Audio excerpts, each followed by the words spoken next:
성부와 성자와 성령의 이름으로 아멘. 예수님과 어머니 하나 되신 성부심을 통해 신성하신 아버지의 피앗과 그 의지의 나라에서 이 모든 기도를 부원드립니다. 아버지, 저희들에게 이렇게 간헐적이나마 말씀을 주셔서 감사드립니다. 아버지께서 주시는 진리의 나라를 더 소중히 여길 줄 알고 가치를 알아볼 줄 아는 영안의 눈을 활짝 열어주셔서 아버지께 속한 자녀들이 주시는 이 말씀에 근거하여 자신들의 삶을 살아나갈 수 있는 그런 은총으로 이 마지막 시대 악으로부터 보호될 수 있도록 축복하여 주시옵소서.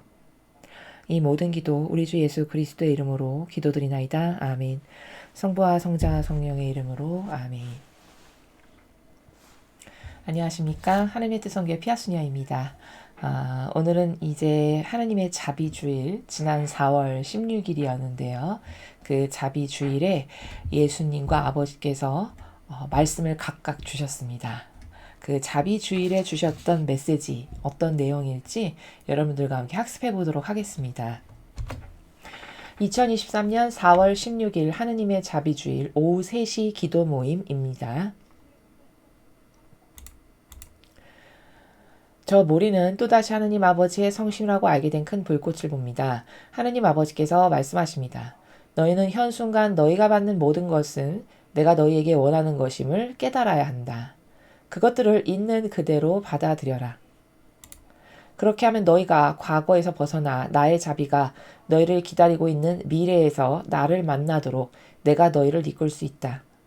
거룩한 사랑의 메시지가 무엇을 말하고 무엇을 말하지 않는지에 주의를 기울여라. 나의 인도를 구하며 기도하여라. 섣불리 다른 이들의 뒤를 따르지 마라.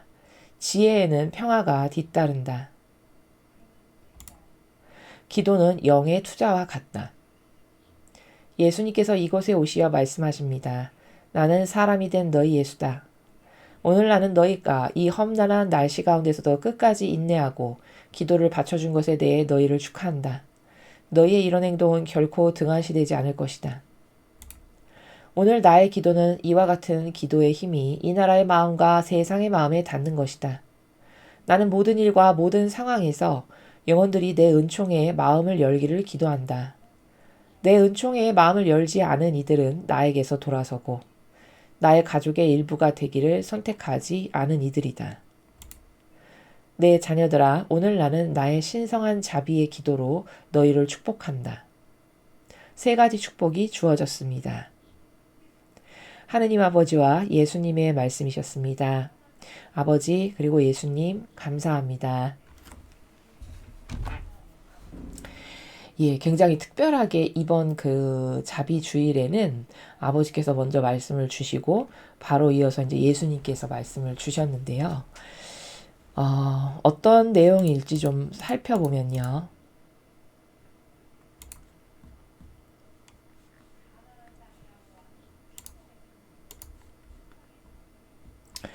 먼저 하느님 아버지께서 말씀을 주셨는데요.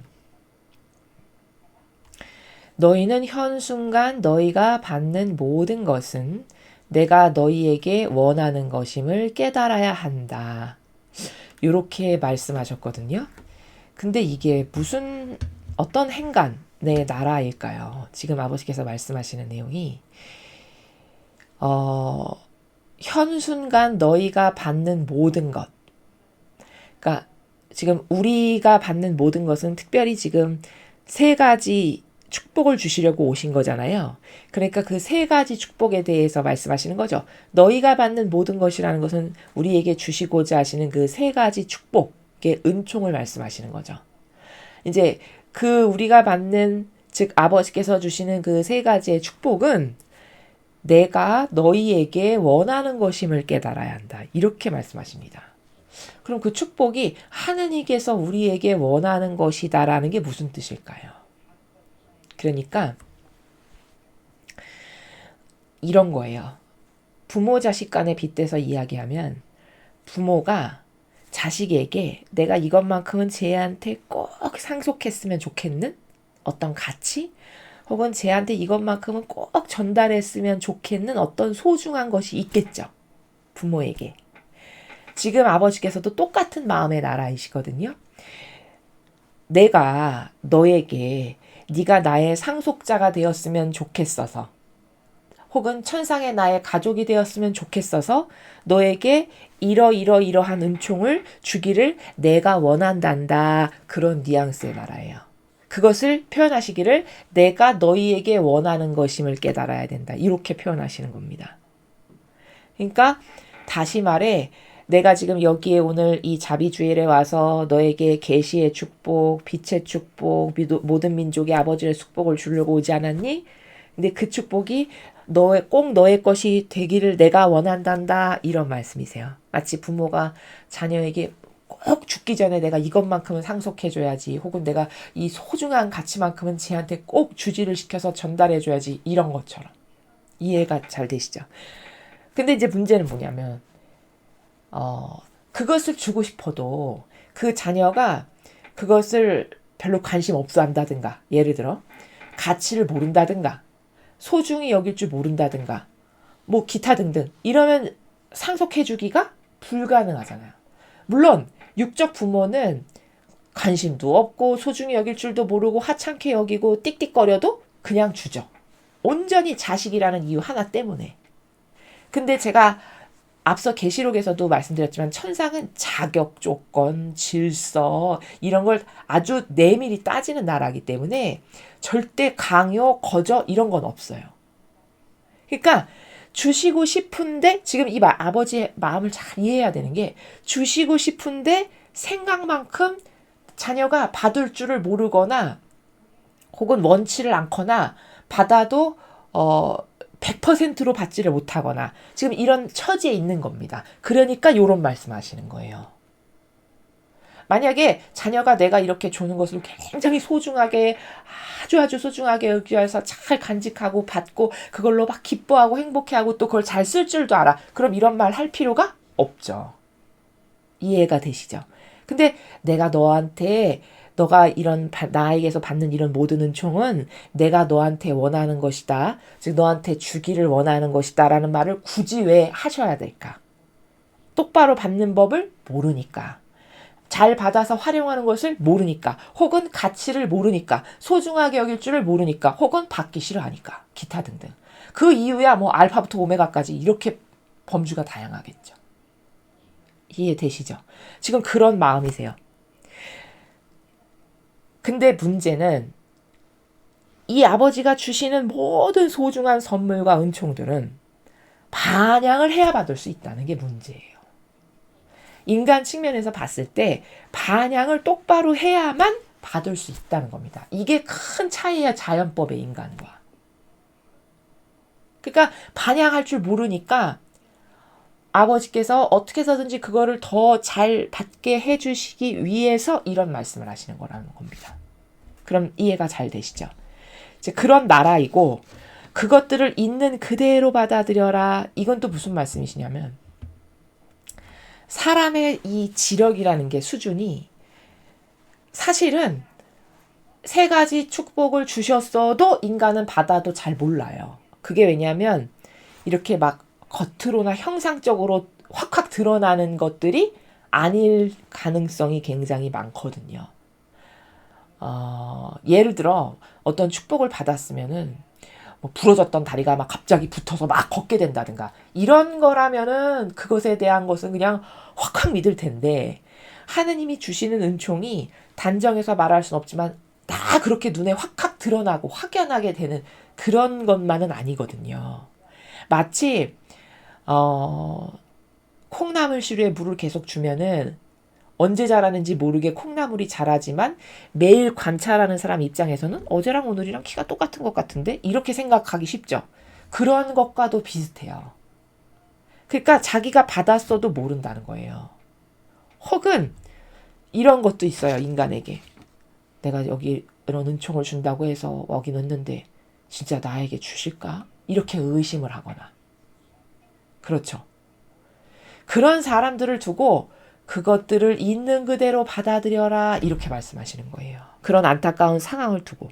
그러니까 마음을 있는 그대로 받아들여라는 차원은 사람이 마음이 순수해가지고 마음을 자기가 자유의지가 활짝 하나님께 열어가지고 갈망을 해야 받을 수 있는 거거든요. 이런 아버지가 주시는 은총들은 아주 단순하고 순수한 영혼이 그래서 유리해요. 사람이 아주 단순하고 순수하면 뭐 어떤 걸 왜곡해서 듣는다든가 막 곡해해서 생각한다든가 막 자기가 알고 있는 얄팍한 지식으로 재해석을 한다든가 이런 걸 잘 안 하죠. 그냥 단순하고 순수성이 의 속성이 있는 영혼은 있는 그대로 그냥 고지고대로 확확 믿고 마음을 확확 여니까 하느님이 이런 은총을 주셔도 받기가 수월하고 또 그걸 단순하게 믿는단 말이죠. 근데 이런 사람이 별로 없잖아요. 요즘 시대에. 아주 단순성과 순수성이 있는 사람이 거의 없단 말이죠. 다 양파 껍질 같잖아요. 인간의 속성이. 겉과 속이 다르고 내 앞에서 하는 말하고 집에 가서 혼자 되뇌이면서 혼자 이렇게 양파 껍질 까듯이 까면서 생각하는 것 이렇게 다 다른 거거든요. 인간의 그 역겨운 자아에서 살아가는 인간의 속성이라는 건 다 그런 거거든요. 그걸 너무 잘 아시겠죠? 하나님께서.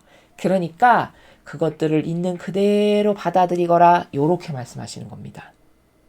그래서 마음을 열어서 아버지께 내가 다가가서 갈망해야 받을 수 있는 것들이니까 이런 은총이 다 이런 말씀을 하시는 거고 또 하나의 포인트를 집어서 이야기 드리면 순수성과 단순성으로 다가가서 어떤 의구심도 없이 어떤 알리바이도 없이 어떤 재해석도 없이 바로 순수하게 받아들이는 그런 사람에게 이 은총을 주시기가 쉬우니까 있는 그대로 받아들여라 이렇게 말씀하시는 겁니다.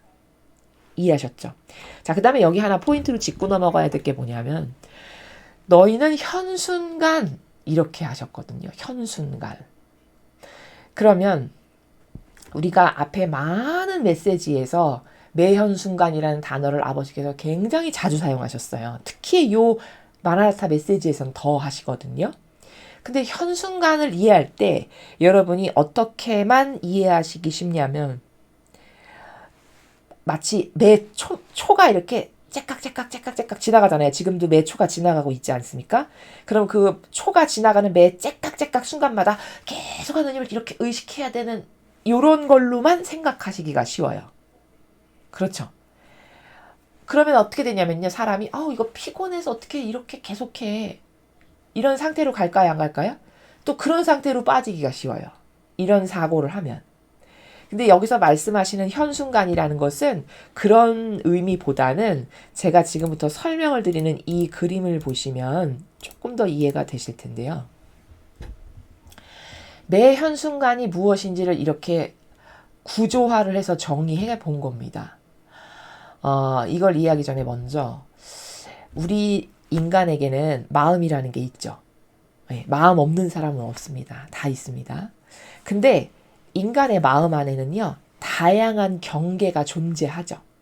예를 들어, 내가 가족을 대할 때 마음의 나라와 직장 동료를 대할 때 마음의 나라는 경계가 분명히 있죠. 다르죠. 그렇죠. 다를 수밖에 없어요.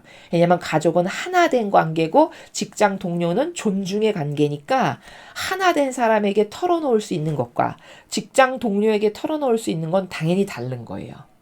그래, 그런 경계가 있단 말이죠. 또 뭐 직장 동료 혹은 친구, 부모 자식 혹은 남매지간 혹은 부부 사이 이렇게 사람은 이 사회와 가운데에서 관계성을 맺으면서 살아가는데 그 다양한 관계에서 갖는 사람마다의 마음의 경계들이 다 다르다는 거죠. 인정할 수밖에 없는 진실이죠. 그렇죠? 이렇게 인간은 마음에 다양한 경계가 있거든요. 자, 그런데 그 경계를 조금 확장해서 생각을 하면 우리가 이렇게 한국에서 살아가다가 갑자기 외국을 가면 외국에 가서 조금 오래 머물다 보면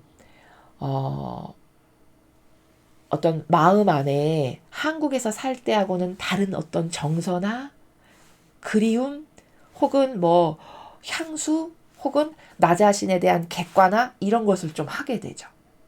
예, 누구나 그렇습니다. 그러니까 미국에 갔을 때의 나의 마음과 한국에서 살아갔을 때 내 마음의 나라에는 차이가 여백이 있음을 여러분 인정하시죠? 그렇죠? 그러니까 이런 거예요. 한국에서 살았을 때는 뭘 해도 다 편안한데 다 내 영역이고 말도 다 통하고 그렇죠. 근데 미국에 갔을 때는 왠지 모르게 긴장하게 되고 자꾸 살피게 되고 이런 어떤 다른 한국에 살았을 때하고는 다른 마음의 그 나라의 여백이 존재하잖아요.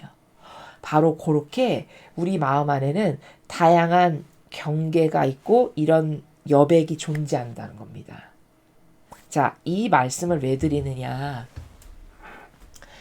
여기 이 까만 원이 뭐냐면 육적 사고를 할 때의 상태예요. 내 마음의 상태. 육적 사고, 즉 자아의 근거를 둔 육적 사고를 할 때에 나의 마음의 나라가 있고, 그 다음에 영적 사고를 할 때에 또 그 마음의 나라가 있죠. 그쵸? 예, 분명히 존재하는 걸 지금 제가 마음을 설명했기 때문에 여러분이 아실 거예요. 육적 사고를 할 때는 다 나를 위한 거를 막 생각하고 궁리를 하고 그걸로 마음이 기쁘고 뭐 이런 것들이에요. 그래서 뭐 자기선, 자기 기호, 자기 기준, 정서, 경향 등 이런 것이 다 발로 돼서 살아가는 마음의 나라가 이렇게 있고, 그 다음에 영적 사고를 내가 할 때, 예를 들어 뭐 내가 지금 집중해서 기도를 한다든가 특별히 예수님과 어머니를 의식을 해서 교감을 나눈다든가, 예를 들어 그럴 때는 이런 것에 좌측에 이런 것에 근거해서 마음의 나라를 갖지 않아요. 성경에 나오는 하느님의 역사에 근거한다든지, 내가 성경에서 배운 진리에 근거해서 마음의 어떤 정서를 갖는다든가, 혹은 하느님의 영이 나를 차지하셔가지고 그때 내가 내 마음의 어떤 불러일으키는 열정이라던가 기쁨이라던가 뭐 기타 등등 이런 것에 지배당하죠. 그렇죠? 이렇게 분명히 우리는 한 사람 안의 마음인데 이런 다른 경계를 가지고 있죠. 요 여백이 존재하죠. 요 두 마음 사이에. 바로 매 현순간이라는 단어의 정의는요, 아버지를 만나는 순간이거든요.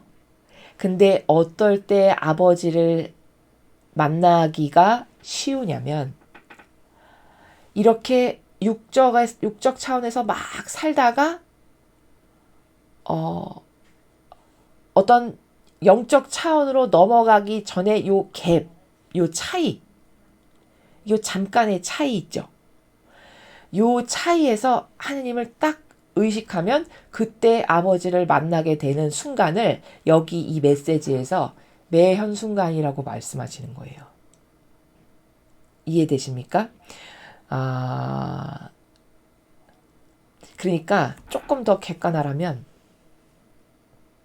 내가 한국에 살다가 어떤 먼 외국에 가서 혼자 그것도 유학생활을 해야 해. 그러면 내가 한국에 살 때와 외국에 살 때의 그 두 다른 마음의 나라, 정서 때문에 어떤 갭이 발생하죠. 그러면 그 갭이 있을 때 나를 객관화도 하게 되고 소중한 내 가족의 진정한 의미도 발견하게 되고, 그때 그게 사랑이었구나. 부모님한테 좀 더 잘할 걸. 근데 괜히 퉁퉁거리고 괜히 엄마한테 짜증냈네. 이런 객관화를 그 여백이 있을 때 더 잘하게 되죠. 인간이. 마찬가지예요. 이것도.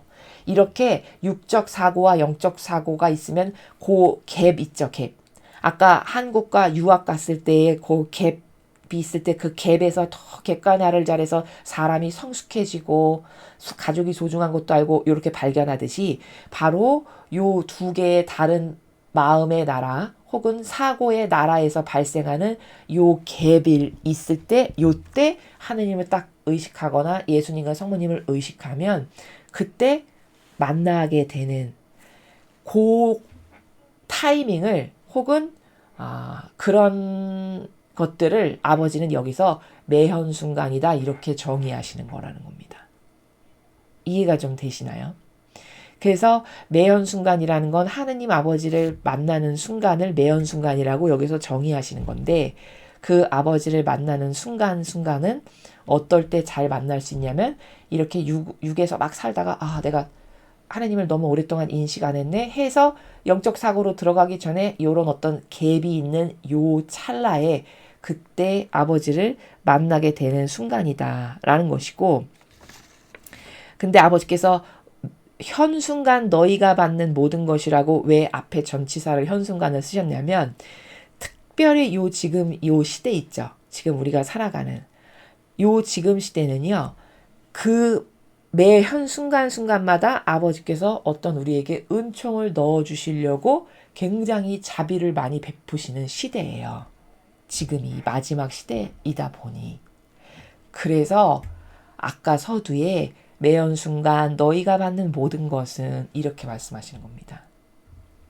그러니까 요 갭이 있을 때마다 자꾸 하느님을 내가 의식하게 되잖아요. 그러면 그때마다 빛이 나에게 한 가닥씩 들어와요. 아버지 제가 너무 오랫동안 아버지 의식 못하고 너무 인간적인 것에 빠져 있었어요. 죄송합니다 하면서 딱 의식할 때 빛을 딱 아버지가 주시고요. 또 다른 걸 뭘 하다가 또 놓쳤어. 딱 의식했어. 그래서 하나님을 만나고 아주 진정성으로 아버지께 죄송한 마음을 가지면서 사랑을 속삭인다. 그러면 또 그때 어떤 빛을 딱 넣어주시고. 요렇게 해서 그 빛이 한 가닥, 두 가닥, 세 가닥, 10가닥, 100가닥 이렇게 되죠. 그러면 이제 하나님을 만나는 것이 지금은 이렇게 만약에 작은 갭에서 만났다면 이게 확장이 되겠죠. 그리고 스킬이 붙겠죠, 거기. 그래서 아주 쉽게 만나게 되는. 그래서 일상의 모든 순간을 하느님과 함께 하는 것이 이제 자연스러워지는. 요런 단계적 과정이 필요하다는 겁니다. 이해가 잘 되셨겠죠? 자, 그래서 이제 매연순간이란 단어가 아까 오늘 여기 서두에 아버지께서 말씀을 하셔서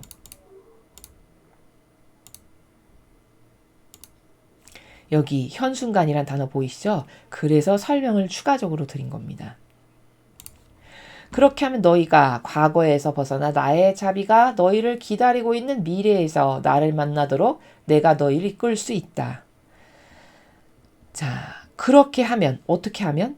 마음을 활짝 열어서 있는 그대로 아버지께서 주시고자 하시는 은총을 단순하고 순수하게 믿고 신뢰하여 받아들이는 그런 준비가 잘 돼 있다면 너가 과거에서 벗어나 나의 자비가 너를 기다리고 있는 미래에서 나를 만나도록 내가 너를 이끌 수 있다. 즉 다시 말해 네가 그렇게 마음의 순수성과 단수성을 가지고 내가 주고자 하는 은총에 대해서 아주 반향을 잘하고 갈망과 열망으로 찾고 또 아주 단순하면 그럼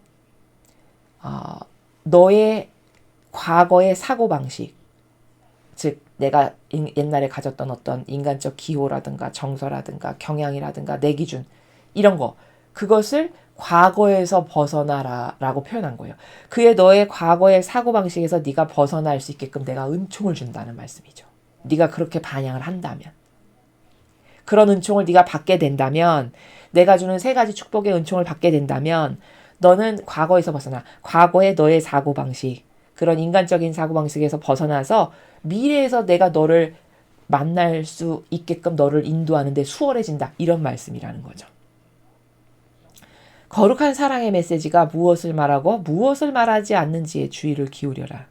자, 이거는 무슨 뜻이냐면 이거 굉장히 함축적인 의미예요. 지금 여기서 주시는 이런 거룩한 사랑의 메시지가 무엇을 말하고 무엇을 말하지 않는지에 주의를 기울여라. 지금 오늘 메시지에 국한해서 저 문장을 이해를 하면요. 이런 거예요. 지금 아버지께서 우리에게 세 가지 은총을 주고 싶어 하시잖아요. 여기 오신 거잖아요. 자비주일에. 근데 그 은총을 받을 준비가 잘 안 돼 있고 어떻게 해야 받는 건지도 모르고 뭐 의심도 하고 기타 등등 이런 게 막 부족하니까 그걸 하나라도 더 주고 싶은 부모의 마음의 나라에서 내가 이걸 너가 원하는 거다. 너가 이런 걸 받는 것을 이렇게 말씀하시면서 네가 근데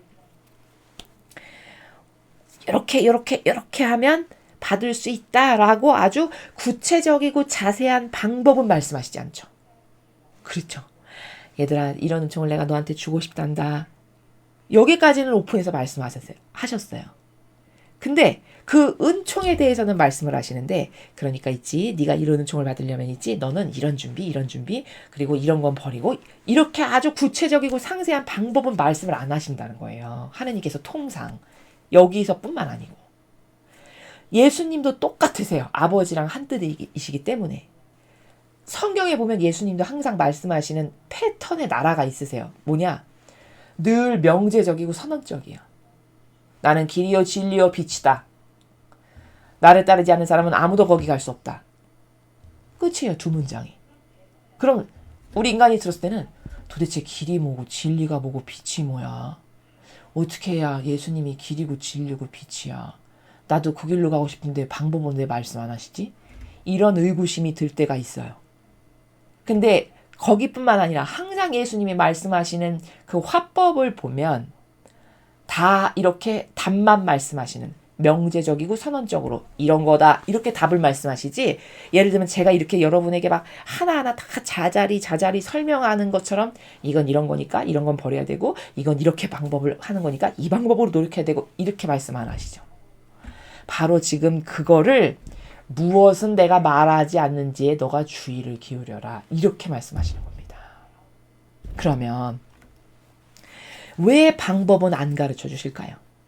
이렇게 자상하고 사랑이 많으신데 여러분은 그 이유를 아십니까? 이유가 있어요.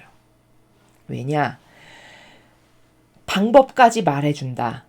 그러면 마귀 자식도 여기 와서 이렇게 하니까 은총 받는데 해서 그걸 흉내내서 은총을 받아갈까요? 안 받아갈까요? 받아가죠. 그래서 똑같은 원리로 세례자 요한이 세례 주는 것을 시작할 때 이 뱀의 족속들아, 누가 너희에게 와서 이런 세례를 받으라고 하더냐 이런 말 하죠. 그게 무슨 뜻이냐? 그 뱀들에게는, 그러니까 아마도 바리새나 율법학자 같은 사람들이었겠죠. 그 당시에. 그 뱀들에게는 이 은총이 가당치도 않고 합당치도 않은데 누가 너한테 여기 와서 이거 세례 받으라고 했어. 이 말을 그렇게 하는 거거든요. 이게 같은 행간이죠. 지금 세례자 요한이 말하는 나라도. 그러면 여기 분별력에 여기 이런 어떤 허들을 세워야 될까요? 안 세워야 될까요? 누구에게는 이 은총을 주기에 합당하고 누구는 합당치 않은 이런 허들이 존재하죠.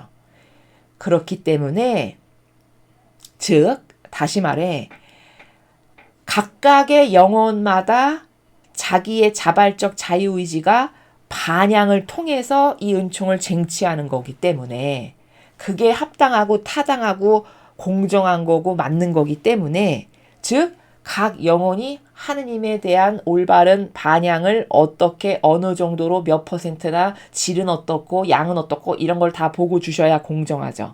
그래서 그 각각의 반향을 보고 주어야 하니까 정답은 말씀을 안 하시는 거예요. 그럼 정답까지 말하면 분별력이 전혀 없잖아요. 그렇죠? 그러니까 이유가 여러 가지예요. 마귀가 못 받게 하기 위해서도 있고, 또 다른 이유는 분별력이 떨어지니까 답은 말씀 안 하시는 거다. 아니 우리도 수능 시험을 보는데 일생일대 중요한 시험이지 않겠습니까? 고등학생에게는 인생의 첫 번째 어떤 성패가 결정되는 거라고 생각하잖아요. 근데 수능 시험을 보는데 아니 그 예상 문제를 한 100개를 주고 여기서 냅니다. 이러면 그게 변별력이 있나요? 변별력 없죠. 그 답을 가르쳐주는 게 그거랑 똑같은 거예요. 그렇기 때문에 이런 여러 가지 다중적 이유 때문에 예수님도 그렇고 아버지도 그러하시고 절대 방법까지는 말씀 안 하세요. 다 선언적으로 결론만 말씀하세요. 성경도 예수님의 합법이 그러하다고 제가 지금 말씀드리죠. 그렇죠? 근데 그러면 거기서 은총이 있고 은총받기에 합당하고 자기가 열정적으로 반향하는 사람에게는 가르쳐 주시겠죠. 그럼 제가 저걸 받기에 합당하다라고 아버지는 그때 걸러내시는 거예요. 이해되십니까? 그래서 내가 무엇을 말하고 무엇은 말 안 하는지 네가 주의를 기울여야 된다. 이게 그런 뉘앙스의 나라에서 말씀하시는 겁니다. 나의 인도를 구하며 기도하여라. 자, 인도를 구하며 기도한다는 건 아까 제가 매현 순간이 인간적 사고방식과 인간적 마음의 나라, 신적인 마음의 나라의 그 사이에서 발생하는 그 갭.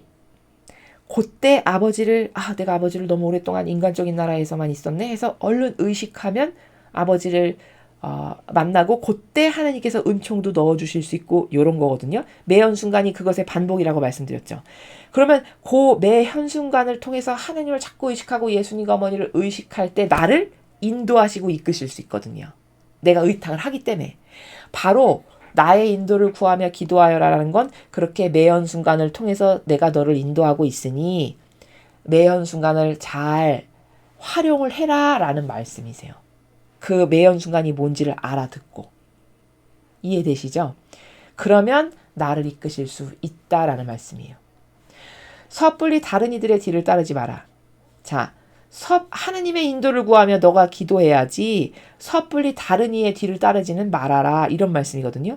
그럼 여기 다른 이를 따르지 말라는 다른 이는 누굴까요? 그렇죠. 진리를 모르는 사람. 성경의 진리를 근거로 해서 사고하거나 말하지 않는 사람. 또 성경의 진리를 근거로 해서 입증 못하는 사람. 이런 사람을 따라간다. 그러면 내 인생도 같이 패망으로 가는 길이라는 거예요. 이해되시죠? 그게 다른 이들을 뒤따르지 마라라고 하시는 말씀입니다. 지혜에는 평화가 뒤따른다. 여기 이 지혜에는 평화가 뒤따른다는 말은 평화가 뭔지 이제 아시죠? 제가 많이 설명을 드렸기 때문에 평화는 하느님과 나와의 영적 관계성에서 소통이 되는 상태. 그럼 소통이 된다라는 거는 내가 성경의 진리에 근거하여 무엇을 말할 수 있고 논할 수 있고 행동할 수 있고 분별할 수 있어. 그러면 난 하나님하고 소통이 되는 상태죠. 요런 게 평화의 상태에 머물러 있는 영혼의 현 상태는 그런 거예요. 즉 어떤 사람이 성경에 근거한 진리를 말해. 어떤 사명이 뭐든지 성경에 근거하여 입증하고 행하고 말하고 행동해. 그럼 그것은 하느님의 평화 가운데 머물러 있는 상태예요. 이해되셨습니까? 그렇게 하느님과의 올바른 관계성에서의 소통이 되는 상태, 즉 하느님과 하나 된 상태가 곧 평화고, 그런 하나 된 상태에 있는 사람이나 사명은 다 진리를 말할 수밖에 없어요. 성경에 근거한. 그런 것에 지혜가, 하느님의 지혜가 있는 것이다 라는 거죠. 기도는 영의 투자와 같다. 기도는 영의 투자와 같다. 즉 다시 말해 기도라는 것은, 즉 하나님의 뜻 안에서 바치는 그 기도는 영적으로 부자 되는 투자다, 그런 말씀이에요. 다시 말해 미래를 위해서 하는 투자가 곧 기도다라는 겁니다. 그래서 많이 기도해라, 뭐 희생해라, 아버지께서 이런 말씀하시는 것은 내가 하나님의 뜻 안에서 아버지 세상의 회심을 위해서 이렇게 이 기도합니다. 이 희생 바칩니다. 아버지께서 이런 지향으로 기도하라 하셨는데 그 아버지의 지향을 순종으로 받아들여 제가 기도합니다. 어떤 사람이 이렇게 기도를 해. 그러면 그 사람은 영적으로 엄청나게 부자 되는 일을 지금 자기가 하고 있는 건데 자기 눈에 보이지 않으니까 그렇게 체감이나 실감이 안 나는 것 뿐이에요. 하느님께 드리는 거니까 하느님이 기쁘게 받으시는 것이면서 동시에 내 영혼도 부자 되는 길이죠. 그것이야말로 진정한 부자. 그렇죠. 이제 그런 나라를 기도는 영의 투자와 같다, 이렇게 말씀하시는 겁니다. 자, 여기까지가 아버지 말씀이셨고요. 그 다음에 예수님께서 같은 날 이제 또 말씀을 하시는데, 여기 예수님의 지금 말씀은 아버지 말씀을 마치 보충 설명해 주시는 나라예요. 조금 더 상세히 풀어서 이제 보시면 아시겠지만, 그러니까 이런 것만 하나만 봐도요, 여러분 이제 계시록을 배우셨으면 여기 새로운 관점의 차원이 확확 열려야 되는데 얼마나 질서정연로운지 보세요. 아버지가 먼저 어미롭게 그분의 권위가 말씀을 하시고 나니까 그 다음에서야 아들이 오셔서 아버지가 말씀을 하셨는데 혹시라도 자녀들이 못 알아들을 게 있을까봐 보충 설명을 하시는, 이 정도로 질서정연한 나라입니다. 천상의 나라가. 그냥 아무나 먼저 오고 싶으니까 그냥 내가 먼저 오고 너는 다음에 와라, 이런 게 아니에요, 절대. 그래서 성모님이 말씀하실 때도 서두에 이런 거 보셨죠? 나는 오늘 아버지께서 나를 여기 파견하셔서 뭐 이렇게 말씀하시죠, 어머니께서. 그게 무슨 뜻이냐?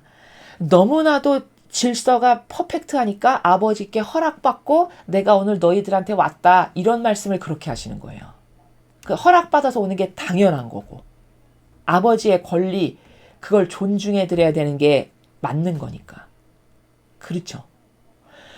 이런 나라다라는 걸 이 한 문장에서도 알 수 있어요. 이제 예전에 제가 이런 나라를 많이 말씀드렸지만 그때는 계시록을 배우지 않았기 때문에 그냥 막연했다면 여러분은 이제 계시록을 하나하나 배워나가시기 때문에 요 앞전에 제가 5장, 계시록 5장에서 말씀드렸던 자격을 따지는 나라, 그 정도로 철저하게 질서정연하고 조건과 어떤 자격, 기준 이런 것을 엄청나게 따지는 나라예요. 그리고 그게 정상이에요.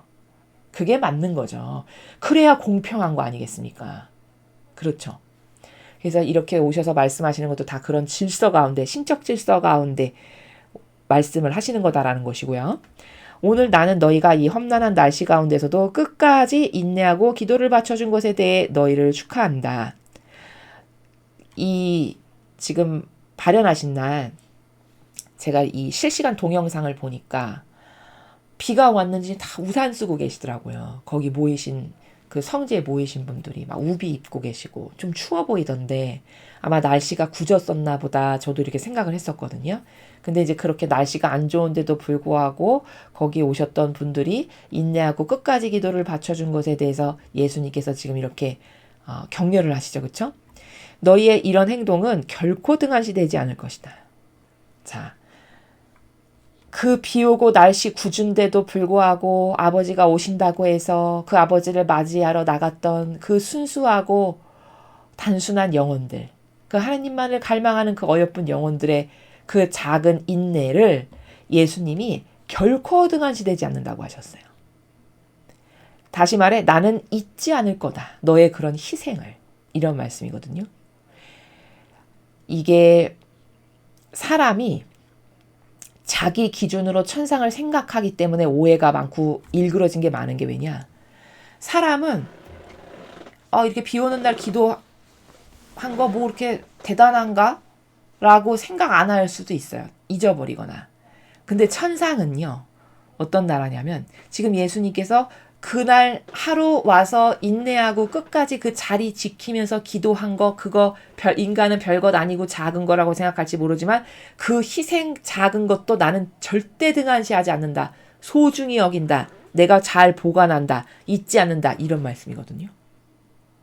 인간은 소중한 걸 소중한 걸로 여길 줄을 모르는 정서가 만연하다 보니까 이런 개념이 없어요. 어느 정도냐 천상은 성모님이 이런 말씀하셨거든요. 내가 성모님을 사랑해서 꽃 한 송이를 어머니께 어여쁘게 사다가 이렇게 어머니 성상 앞에 봉헌드리죠. 그럼 성모님은 뭐라고 말씀하시냐면 내가 딸아 네가 나에게 이렇게 어여쁜 꽃을 선물해 준 것을 내가 너무 고마워한다. 그 작은 꽃 한 송이도 내가 천상에 다 보관한다. 이렇게 말씀하세요. 그럼 어떤 작은 이런 희생의 행위 하나도 잊지 않고 보관하시는 나라라면 그 꽃 한 송이 사다 드린 게 뭐 그렇게 대단해? 인간은 이렇게 생각하는 나라잖아요.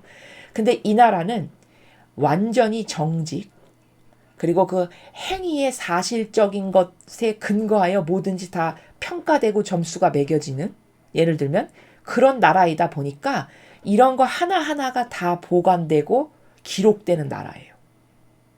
그럼 여러분의 그 희생 하나하나가 얼마나 다 천상에 기록이 되어 있을까 생각을 해보십시오.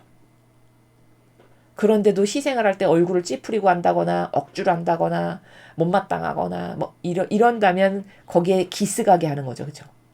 기스가게 하고 흠집 내가지고 질 떨어지게 하는 마귀가 내 안에서 역사를 하는 거죠. 감성을 타고. 이런 거 경각심을 잘 가져야 되겠죠. 이렇게 작은 것 하나도 소중히 여기신다라고 하는데 그걸 더 흠 없이 해드려야 내 영혼에게도 아버지께도 기쁨이 되는 것이죠. 그래서 이런 거기 때문에 예수님께서 너가 단식을 하려거든 골방에 들어가서 아무도 보이지 않고 머리까지 가지런히 싹 빗어서 단식하는 거 티가 전혀 안 나게끔 이렇게 해라. 그것도 같은 나라입니다. 이해되십니까? 기스 안 가게 하라는 거예요. 남에게 보여서 남의 입에 오르내렸거나 티가 나서 남이 칭송을 받았어. 그럼 그게 기스 간 거거든요. 그 희생에. 그럼 그 기스 난 거 천상에 가봤자 질 떨어지죠. 그렇게 되지 않게 하라고 말씀하시는 게 그 성경에 나오는 그 문구예요. 이해되셨죠? 자, 이런 것을 여기서 발견할 수 있고요. 오늘 나의 기도는 이와 같은 기도의 힘이 이 나라의 마음과 세상의 마음에 닿는 것이다. 자, 예수님의 기도는 예수님이 기도를 하신대요. 근데 어떤 기도냐면 예수님의 지향은 이와 같은 그렇게 끝까지 자리를 지키고 굳은 날씨도 불구하고 아버지를 사랑하기 때문에 희생해서 바친 자녀들의 그런 기도, 그런 힘이 이 나라의 마음, 이 나라는 미국이죠. 그렇죠? 미국의 마음과 세상의 마음에 닿는 거다. 제발 이런 희생이 세상의 마음에 회심을 불러일으키고 이 미국이란 나라에 살아가는 사람들의 마음에 회심을 불러일으켜서 지금하고는 좀 제발 달라졌으면 그게 내 기도다. 이런 말씀이세요. 다시 말해 이 인간의 마음과 제발 나의 마음이나 지향이 좀 같아졌으면 이런 말씀이시죠. 나는 모든 일과 모든 상황에서 영혼들이 내 은총에 마음을 열기를 기도한다. 자, 하느님께서 또 예수님과 성모님께서 은총을 주고 싶어도 마음을 활짝 여는 영혼이 없으니까 열기를 기도한다라고 말씀하시는 거죠. 그렇죠? 즉 오늘 아버지께서 세 가지 은총의 축복을 주시기를 원해서 여기 오셨건만 그것을 온전히 똑바로 받을 수 있는 영혼이 소수이니까 서두에 벌써 아버지께서 내가 너에게 이런 걸 주는 것을 원하는 거라는 걸 너가 깨달아야 된다. 이렇게 말씀하셨죠. 지금 예수님도 같은 나라인데 다른 단어로 표현하시기를 내 은총에 너희가 마음을 열기를 내가 기도한다. 그래서 너한테 이게 잘 전달될 수 있게 네가 제발 이것을 좀 받았으면 이런 나라죠. 그렇죠? 그래서 내가 주는 상속재산을 너희가 받을 수 있기를 내가 바란다. 이런 말씀이세요. 내 은총의 마음을 열지 않은 이들은 나에게서 돌아서고 나의 가족의 일부가 되기를 선택하지 않은 이들이다.